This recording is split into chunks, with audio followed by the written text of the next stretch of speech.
보시기 바랍니다. 고린도전서 2장 1절에서 8절까지입니다.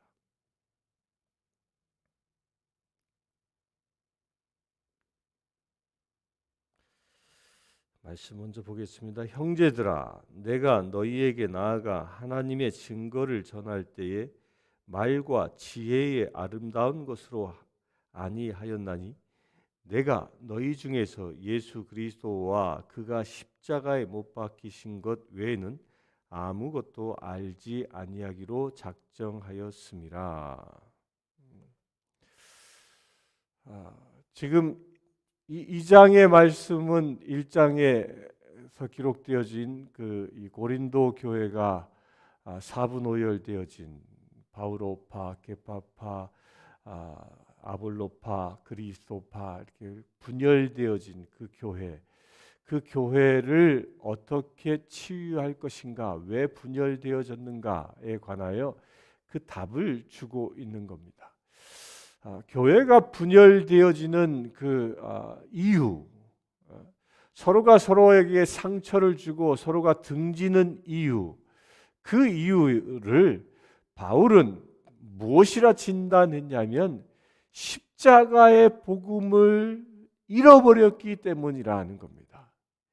십자가의 복음 앞에 서 있다면 십자가의 복음이 교회를 다스리고 십자가의 복음이 나와 여러분들 한 사람 한 사람을 다스리고 있다면 교회가 분열되어질 수 없습니다. 왜냐하면 십자가는 나의 죄를 주님께 드리고 하나님의 의로우심을 입는 자리이기 때문입니다. 십자가의 복음 앞에 서 있다면 우리의 모든 죄는 죽고 하나님의 은혜, 그리스도의 영광과 그 은혜가 우리 가운데 임하여 내가 정결해 하나님을 닮은 형상으로 회복되어지기 때문인 겁니다. 그러나 우리가 십자가 앞에 있지 않고, 아니 십자가를 통과하지 아니하고 십자가의 복음 가운데 서 있지 아니하면 그 하나님의 형상을 잃어버리게 되어지고, 그리하여 나의 그 옛자가 또다시 살아난다는 겁니다. 물론 고린도 교회가 바울에 의하여 1년 반 동안 그 교회가 세워졌습니다. 그동안 복음을 통하여 그 교회가 무장했습니다. 그러나 바울이 떠나간 이후에 어느 순간부터 사람들은 십자가의 복음에 의지하기보다는 다른 것에 의지하기 시작했다는 겁니다. 그 증거가 뭐 얘기냐면 지혜의 아름다운 것으로 아니하였나니, 형제들아, 내가 너희에게 하나님을 증거를 전할 때, 복음을 선포할 때 세상 사람들처럼 지혜의 아름다움, 그 지혜로, 그 아름다운 말로 복음을 잘 포장해서 전하지 않았다. 어떻게 전했다? 십자가의 복음의 진수만을 정했다라고 얘기합니다. 우리가 지난 사도행전을 보면서 사도 바울이 사람들을 만날 때마다 복음을 전해야 할 때마다 전했던 복음이 무엇이었습니까? 그것은 예수 그리스도의 십자가의 복음이었습니다. 십자가에서 나의 죄 때문에 죽으셨고 그는 사흘 만에 부활하셨습니다. 그분이 나의 그리스도이십니다. 메시아이십니다. 나는 그 복음만 전했던 것이죠. 그런데 아름다운 말로, 지혜로운 말로 포장하기 시작하면서부터 무엇이 더 앞서기 시작했냐면, 바울이 떠난 다음에 교회 안에 있는 사람들 가운데 특별히 그 교회는 고린도에 있었던 곳이라, 그 고린도는 헬라의 문화, 헬레니즘의 문화 속에 있었던 도시였던 거죠. 그 헬레니즘이라는 건 무엇입니까? 헬레니즘은 스토아 학파를 탄생시킨 문명이기도 하고, 또한 그 사람들은 달변을, 곧 말을 잘 하기 위하여 웅변을 배우는 그런 사람들이었습니다. 그래야 자기의 주장을 아주 뛰어난 언변으로 잘 포장해서 말하는 것에 훈련되어진 사람이었습니다. 따라서 바울이 떠나간 이후에 그 교회는 어느 순간 자기의 이 주장들을 아름다운 말로 포장해서 감언이설화되어져 그것이 복음인 양 선포되어지기 시작한 것입니다. 그리하여 그 교회는 복음이 십자가의 복음이 빠짐으로 인하여 교회가 자기 주장들이 생겨나기 시작한 것이죠.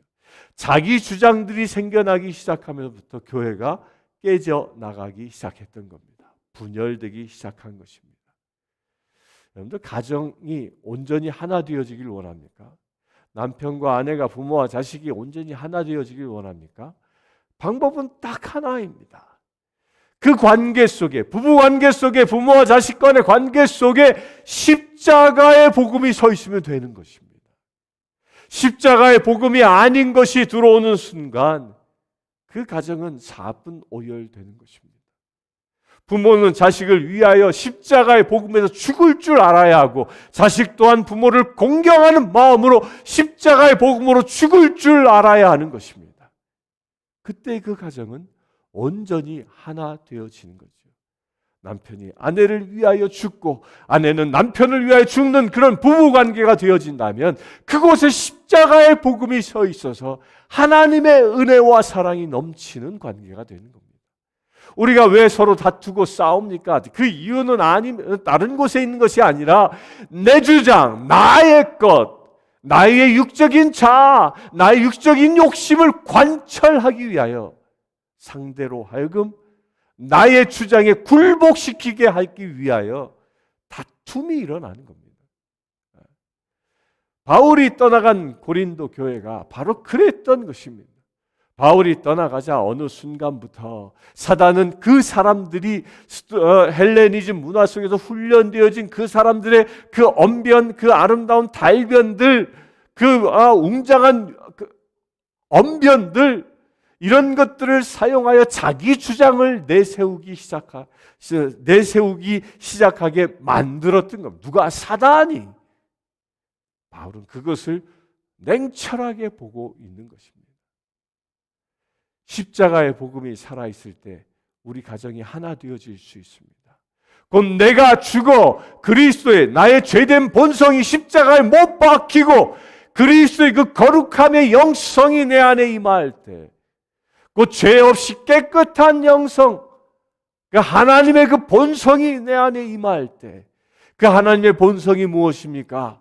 예수 그리스도께서는 이 땅에 태어나실 때 그 하나님의 본성을 가지고 태어나셨습니다. 그리하여 누우실 방, 여관방 한 구석도 없이 가장 천한 곳 마구간에서 태어나신 것처럼 그분은 또한 사람들이 예루살렘이란 화려한 도성에서 살기를 원했지만 그분은 이름도 알려지지 않았던 작은 시골 마을 나자렛에서 그의 청년기를 보내는 이렇게 가장 낮은 곳에 임하시는 그 하나님의 본성이 나타난 거죠. 이런 하나님의 본성이 내게 임한다면 내가 높은 자리에 오르리 하는 게 아니라 내가 낮은 자리에 임하여 내가 나의 남편을 나의 아내를 섬기는 자 되어지는 것이고 부모가 자식을 섬기게 되고 자식이 부모를 공경하게 되어지는 역사가 일어나는 겁니다. 거기에 이런 십자가의 복음이 쭉 빠져버리고 나고 사단은 거기에 무엇을 줍니까? 내가 죽는 게 아니라 나의 주장, 나의 욕심, 나의 의지, 나의 자아를 거기에 다시 살아나게 만들어서 우리로 하여금 내 주장을 펴게 만드는 거죠. 그것이 분열의 시초라는 것입니다. 교회 안에서도 바로 이것이 분열의 시초인 겁니다.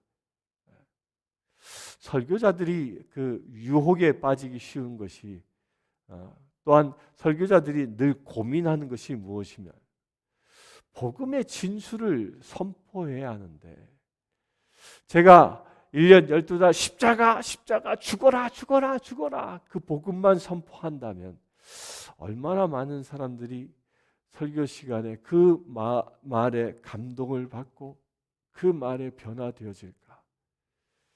이게 좋은 말도 한두 번인데요. 이렇게 계속 죽으라 얘기야. 그 본질만 선포하면 사람들이 어느 순간 또 그 얘기야, 또 그 얘기야, 또 그 얘기야 라고 귀를 닫아 버릴 수 있는 것이 사람입니다. 그러다 보니까 어떻게 하면 십자가의 복음을 설교 시간 내내 교인들이 귀를 쫑긋해서 마음을 열고 들을 수 있게 만들까, 이것을 놓고 하나님 앞에 기도하고 지혜를 구하는 것이죠. 그래서 뭐 예화를 쓰기도 하고 하나님께로부터 은혜를 구하는 것입니다. 그런데 어느 순간 그 교인들의 마음을 여는 것에만 집중해 버리면 복음이 빠져버리는 경우가 있어요. 복음을 빠져버려요. 그런 실수를 저지를 때가 있다는 거죠. 이것은 우리도 마찬가지입니다. 우리가 가정을 이루고 우리가 교회를 만들어서 교회에 부름 받아서 교회에 지체된 이유, 그 이유는 무엇이라고요? 십자가의 복음 때문이라는 겁니다. 그래서 2절에 내가 너희 중에서 그리스도와 그가 십자가에 못 박히신 것 외에는 아무것도 알지 아니하기로 작정하였다. 바울의 이 신조인 겁니다. 나는 오직 십자가만 본다. 십자가만. 오늘 하루 그렇게 될 수 있게 되길 바랍니다. 여러분들이 십자가에 집중할 수 있게 되길 바랍니다. 내가 어떻게 인정받고 어떻게 나의 주장을 관철시킬까가 아니라 내가 어떻게 죽어서 그 하나님의 예수 그리스도의 그 겸손함이, 그 하나님의 사랑하심과 그 하나님의 그 거룩하심이 나를 통하여, 나에게 임하여 나를 통하여 세상 사람들에게 드러내게 할까? 여기에 관심을 맞출 수 있게 되길 바랍니다. 그 길이 무엇이라고요? 십자가에 나를 죽이는 것입니다. 3절 봅니다. 내가 너희 가운데 거할 때 약하고 두려워하고 심히 떨었노라. 이 말은 우리가 사도행전에서 배웠죠. 사도행전 18장의 그 6절에서 9절에 있는 말씀을 배경으로 쓰고 있는 건데, 아덴이라는 곳에서 사도 바울이 사역을 하였고 거기서 죽음의 고통을 겪고 도망쳐 온 것이 이 고린도였습니다. 혼자서 그것도 도망쳐 왔죠. 복음을 전하다가 엄청난 박해를 받은 그 바울도 사람이었기 때문에 매를 맞고 박해를 당하면 그 두려움에 떨리는 겁니다. 여러분들, 이 매 맞는 고통이 얼마나 사람으로 하여금 두려움에 사로잡히게 하는지 모릅니다. 그래서 사단은 폭력을 쓰게 만드는 겁니다. 이 폭력에 사람들이 노출되어지면 어느 순간부터 사람들이 그 폭력 앞에 경기를 일으키게 되고 그 폭력의 두려움 속에 떨게 되는 겁니다. 제 친구가 그 대학을 다니다가 저희 때는 강제 징집이라는 게 있었습니다. 뭐 대학교 내에서 데모를 한다거나 그러면 국방부에서 강제로 군대로 보내는, 그렇게 강제 징집당해서 이 군대에 갔는데 군대에 가서 자대 배치를 딱 받으니까 자대 배치 받은 그 다음 날 보안대 병사가 오더니 자기를 데려가더라는 거예요. 딱 데려가서 아무 얘기도 안 하고 그 보안대 사무실 벽에다 이렇게 세워놓고 그 직원들이 와서 가슴만 그냥 세게 때리는 것도 아니고요, 요 심장 위를 톡톡톡톡 치면서 가더라는 거예요. 하루 종일 여기를 이렇게 톡톡톡 치는 것을 맞았는데 하루 맞고 이틀 맞고 3일 맞으니까 3일째는요 사람이 오는데 공포감이 오더라는 거예요. 이게 세게 때리는 것도 아닌데 그냥 톡톡톡 치는 건데 여기를 하루 종일 맞게 되어지면 그 톡톡톡 치는 그것도 사람으로 하여금 경기를 일으키게 만드는 거예요. 공포 가운데 만드는. 이 폭력은 이처럼 사람에게 두려움을 주는 것입니다. 사도 바울도 그랬다는 겁니다. 약하고 두려워 그리하여 떨림 가운데에 고린도에 갔지만 4절에 내 말과 내 전도함이 설득력 있는 지혜의 말로 아니하고 다만 성령의 나타나심과 능력으로 하여 너희 믿음이 사람의 지혜에 있지 아니하고 다만 하나님의 능력에 있게 하려 하였노라. 그런 두려움 가운데에서도 그 아덴에서 복음의 진수를 전하다가 그렇게 엄청난 핍박을 박해를 당한 그런 두려움 가운데에서도 똑같이 아덴에서 십자가의 복음을 선포한 것처럼 너희에게 십자가의 복음을 선포했다는 거예요. 헬레니즘이 가르치고 있는 그 지혜의 말을 선포하지 않았다는 겁니다. 인간의 지혜에 의지하여 너희들에게 복음을 선포한 것이 아니었다는 겁니다. 사도 바울로 치면은 그는 다소에서 태어나 헬레니즘 문화 속에서 자라난 사람입니다. 그러기에 그는 최고의 학벌을 가진 사람이었고 헬레니즘적 사고를 하였던 사람입니다. 그래서 복음을 이 헬레니즘 문화 속에서 살아가고 있는 사람들이 잘 이해할 수 있도록 헬레니즘 문화, 헬레니즘 가치관 속에 사람들이 이해할 수 있도록 잘 해석해서 줄 수 있었던 사람이었습니다. 그런데 바울은 자기가 십자가의 복음을 그 담백하게 아주 진수를 전하여 고통을 당하였어도 고린도에 와서도 그 진수를 놓치지 않고 십자가의 복음을 전하는데 또다시 목숨을 걸었다는 겁니다.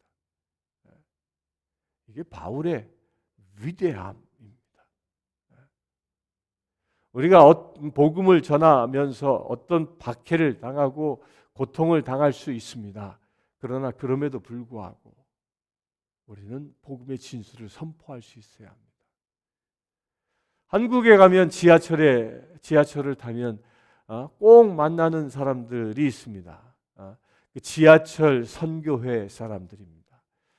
그분들은 하루 종일 전철을 타고 다니면서 그 전철 천장에서 끝장까지 그 걸어가면서 주 예수를 믿으시오, 주 예수를 믿으시오 복음을 선포하고 다닙니다.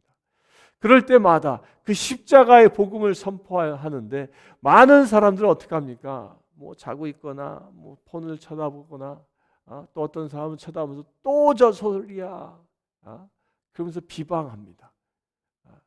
그 복음을 전하는 그분에게 맞습니다, 옳습니다, 훌륭하십니다. 제가 당신에게 찬사를 드립니다. 힘내십시오. 제가 예수 그리스도를 영접하겠습니다. 이렇게 반응한 사람은 없습니다. 그런데 그럼에도 불구하고 그 지하철 선교회 사람들은 하루도 빠지지 않고 복음을 전합니다. 그런데 놀라운 게요, 이분들이 이른 아침부터 밤늦게까지 그렇게 하루 종일 복음을 전하는데 몇 사람이 그 복음을 듣고 주님 앞에 돌아오겠습니까? 지하철 선교의 그 통계를 보고 깜짝 놀랐습니다. 하루 종일 한 전도자가 복음을 전하면요, 그 척박한 복음이죠. 그 십자가의 복음입니다. 예수 그리스도만이 길이요 진리요 생명입니다. 그 십자가의 복음, 예수 그리스도를 믿는 자만이 구원에 이를 수 있습니다. 그 구원에 이르러 영생을 얻을 수 있습니다. 이 십자가의 복음, 이 복음을 담백하게 전한 그 복음의 메시지를 들은 사람들 가운데 하루에 한 사람의 전도자를 통하여 10명 정도가 죽게 돌아오는 역사가 일어난다는 겁니다. 놀랍지 않습니까?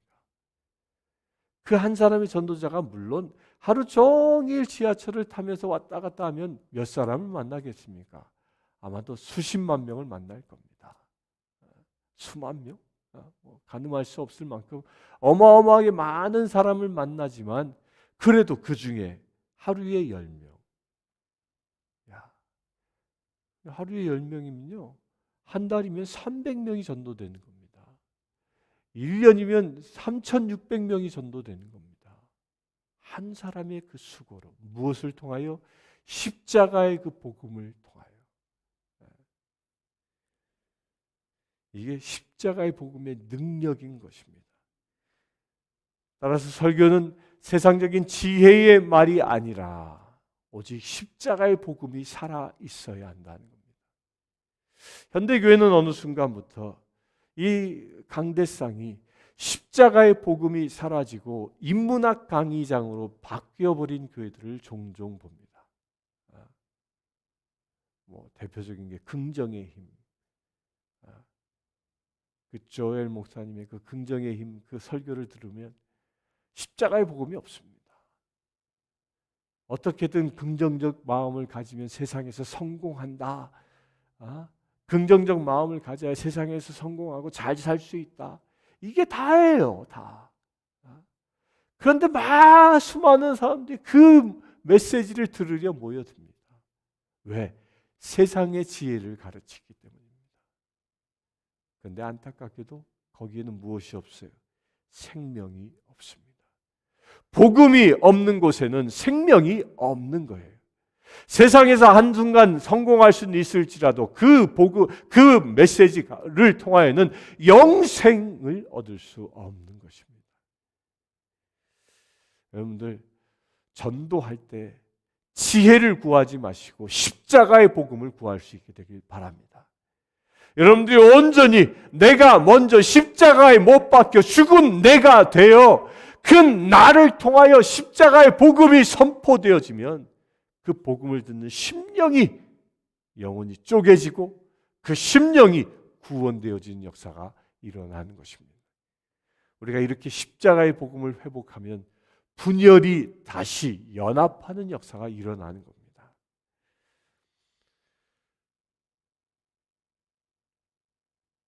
그럴 때 하나님의 능력에 있게 하려 함이라. 십자가의 복음이 선포되어질 때 하나님의 능력이 나타난다는 겁니다. 인간의 지혜는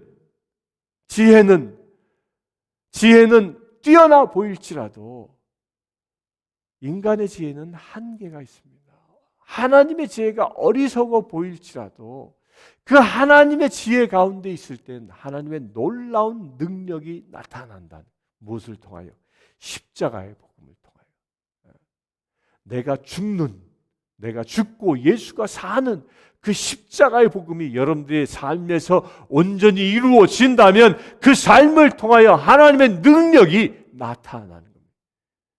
분열케 하는 귀신이 떠나가고 연합케 하는 하나님의 영이 임하는 역사가 일어나는 것입니다. 6절 봅니다. 그러나 우리가 온전한 자들 중에서는 지혜를 말하노니 이는 이 세상의 지혜가 아니요 또 이 세상에서 없어질 통치자들의 지혜도 아니요 오직 은밀한 가운데 있는 하나님의 지혜를 말하는 것으로서 곧 감추어졌던 것인데 하나님이 우리의 영광을 위하여 만세전에 미리 정하신 것이라. 이 지혜는 이 세대의 통치자들이 한 사람도 알지 못하였나니 만일 알았더라면 영광의 주를 십자가에 못 박지 아니하였으리라. 하나님의 지혜가 무엇이에요? 예수 그리스도. 그 예수 그리스도가 십자가에 못 박혀 죽으심으로 인하여 사단의 모든 저주를 끊어버리시는 놀라운 은혜. 사단은 예수 그리스도를 십자가에 못 박혀 죽이면 자신이 승리할 거라고 생각했습니다. 패션 오브 크라이스트 이 영화에 예수님께서 십자가의 골고다를 향하여 올라가는 그 길에 이 사단의 모습을 등장시킵니다. 십자가를 지고 가는 그 예수님의 그 고행의 길에 사단은 빙긋이 웃고 승리에 도취됩니다. 승리에 도취돼. 그래 십자가에 못 박혀 돌아가실 때 그 승리에 도취된 마귀의 모습, 그 사단의 모습이 그려집니다. 그런데 십자가에 못 박혀 죽으시고 날이 캄캄하게 어두워지더니 하늘에서 벼락이 떨어지고 그리하여 돌 무덤들이 열리고 성전의 휘장이 찢어지는 역사가 일어나는 것을 보고 사단이 두려워 떠는 모습을 그리고 있지 않습니까? 이게 무엇이에요? 예수 그리스도가 십자가에서 죽는 것은 세상적으로 보면 가장 어리석은 행보였고, 그리하여 사단은 예수 그리스도를 십자가에 못 박아 버리면 자기가 세상의 왕이다, 왕으로 온전히 등극할 수 있다라고 믿었지만, 놀라운 건 예수 그리스도께서 십자가에 죽으시자 하나님의 능력이 세상에 나타나기 시작했다는 겁니다. 이게 복음입니다. 이것이 하나님의 지혜인 것입니다. 사단은 꿈꾸지도 못했던 그 하나님의 지혜에 의하여 그는 세상의 권세를 잃어버리게 된 것이죠. 내가 죽는 지혜, 내가 십자가에 못 박히는 지혜, 이 지혜가 우리에게 임한다면 우리는 온전히 하나 되어지고, 우리의 가정이 하나 되어지고, 우리의 교회가 하나 되어지고, 우리가 살고 있는 이 지역이 하나 되어져 하나님의 나라 되어지는 놀라운 은혜가 임할 줄 믿습니다. 우리 이것을 위하여 함께 기도합시다. 주 아버지 하나님, 십자가의 복음이 나의 복음 되어지기를 원합니다. 십자가의 능력이 나의 능력 되어지기를 원합니다. 세상의 지혜에 의지하지 아니하고 오직 십자가의 복음에 의지하는 내가 되어지기를 원합니다. 주님, 내가 죽고 그리스도가 삶으로 인하여 나를 통하여 분열이 일어나는 것이 아니라 예수 그리스도를 통하여 연합케 하는 놀라운 역사가 일어나기를 원합니다.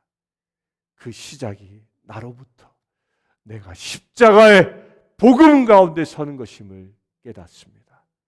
주님, 내가 죽고 나의 죄된 자아가 십자가에 죽고 오직 예수 그리스도의 그 영광이, 선하심이, 거룩하심이 내 삶 가운데 드러나기를 원합니다.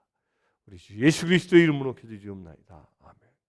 지금 우리 주 예수 그리스도의 은혜와 하나님의 크신 사랑과 성령님의 감화 감동 교통 치유하심이 이 시간 십자가의 복음 앞에 예배하는 주의 사랑하는 모든 지체들 위해 지금부터 영원토록 함께 하실지어다.